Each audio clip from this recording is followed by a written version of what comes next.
Welcome back. Today we're going to be talking about closing the gap. So we're going to close the gap from where you are to where you want to be. When we start thinking about our goals or we start thinking about things we want to accomplish, a lot of the times we think of the end result. We don't think about where we are. We don't think about the result itself and just that little gap in between. What we often think about is zero to what that is. And while that may or may not be true for you, I know for a lot of people that I've spoken with over the years, they always feel like they're starting from zero. Now, we've made another video, which you may have watched, that says nobody starts at zero, and that's true. But what happens is a lot of people don't fully take stock of where they are. Now, when we start thinking about our starting point, we're already eating, we're already moving, we're already sleeping, we're already doing stuff during the day. And that's producing a certain result. We eat certain foods, we have certain habits, we watch certain shows, we hang out with certain friends, we do certain activities for our leisure. All of that is there, it already exists. So when we start thinking about the people who seem like their lifestyle, it's like they never have to work to be healthy or fit. They're always that way, like they can always eat what they want, do what they want. Well, we don't see what goes on behind the scenes. And what I want to help you do is close the gap from where you are to being there, where it's a byproduct of how you're living on a regular basis. So you can still go out, have fun, socialize, have your confidence, feel the way you want to feel in your body and yourself and the world and society, as well as have the habits designed to help you maintain those goals. So what does that mean? Well, the very first thing we want to look at is we have to figure out where you're starting. What is your starting point? Now, a lot of people will just look at the weight. What do I weigh, right? And I want to weigh this much. Some people might think about energy. Some people might think about body fat percentage. Some people might think about strength. Some people might have an activity and they want to get better at that activity. One of the best things to do in the very beginning is take an honest look at where we are right now. Where are we at? In as many areas as we can look at in relationship to our goals. So if we want to change our body composition, and let's say I want to lose 50 pounds, okay? I am where I am right now. Let's say I weigh 200 pounds and I want to weigh 150 pounds. Now, if I'm not doing anything, okay, let's say I'm not doing anything, right? I'm not exercising. My day is pretty much the same. A large part of my day is sedentary, same habits, routines. Don't really put too much thought into any of that now, but it's brought into my awareness, and now I want to make some changes. Well, the very first thing we want to look at is, what does it take to lose 50 pounds? What does that look like? Now, we can look at very standard things. So like when I say standard, what I mean is if you look at any of the infomercials that you see online, any of the weight loss or the fitness things, in the fine print at the bottom, they'll say they lost about 1 to 2 pounds a week. Okay, 1 to 2 pounds a week. Now, that's a great place to start, and I'll tell you why. It's simple. It's simple. It's very easy. We can measure it out, and if we have, let's say we want to lose conservatively, and we're not doing anything, 1 pound of fat per week, conservatively. And you might lose more, okay? This is just very conservatively. So we want to lose a pound of fat, and let's say in this pound of fat, there's 3,500 calories. So 3,500 calories equals approximately a pound of fat.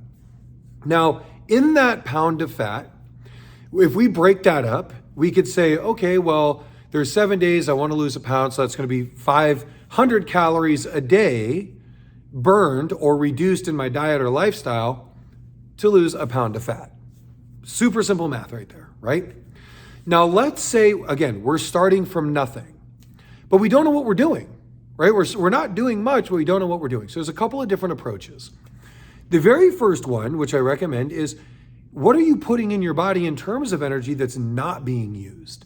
So if I'm 200 pounds and I want to lose 50 pounds, and I assume that a pound a week is going to put me at 50 weeks, but I don't know how much I'm putting in right now, I don't know how any sort of reduction is going to make any sense to me. I might get started, but because I don't have a baseline of what's coming in, I might be spinning my wheels. I might start exercising with the hopes of losing this pound of fat, but at the same time, I'm making up for it in the foods I eat because I'm not aware of what I'm putting in my body. So I'm doing all this work, I'm working really hard, and because I'm working hard, I feel like, oh, I must have burnt a lot of calories, so I need to reward myself, or I'm a little bit more hungry, or something, right? Where our body's still trying to figure this out, but we got to figure out our baseline, okay? So we figure out what we're putting in our body, number one. Second, when we start doing something, we can select diet, just in terms of nutrition and what we're putting in our body, in terms of better quality foods that have, say, a lower caloric density, or we can eat less of the things that we already eat. So let's say we just do mindless eating. We can be a little bit more aware and more cognizant of that. On the other side of that, we can start with exercise. And exercise can be anything. Exercise can be going for a walk, or it could be a hike, or it could jog, or ride a bike, or join a class, or join a gym, or something. Though it's important in the beginning, especially if we've never tried it before, is we want to start small, and it has to be something that we could do again that's not going to be so brutally painful that we're never going to do it. So a couple of cool ways of doing that is, can you do things that friends are doing, right? Can you do things with friends that doesn't seem like working out? Maybe it's going dancing, right?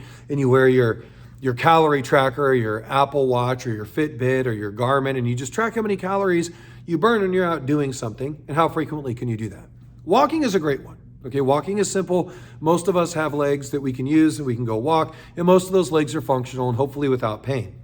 But if, let's say that's the case, and maybe you have to join a local pool where you can do lower impact stuff. It doesn't matter what it is for you, but we want to just find something that we can do based on the parameters of what you can do. Now, starting with that, let's say now 50 pounds, okay, 50 weeks, pound a week, 3,500 calories, 500 calories a day, 7 days a week. Now, as we get started and we begin to create this deficit, let's say we're like, man, 500 calories, that's a lot of calories to take out of my diet. I don't know what I like. I'm too hungry. I'm not going to do that. Burning 500 calories, geez, that seems like quite a bit as well. It seems like a bit much. I don't want to do that every day. So the cool thing is we can combine these. In the beginning, we can say, I'm going to cut 250 calories from my diet, and I'm going to burn 250 calories with walking, okay? So that's 2 pieces of toast and butter for most people, if that's something that you eat. Or perhaps it's reducing, if you look at mayonnaise, you remove a tablespoon of mayonnaise, or you remove different calorie-dense foods from your diet.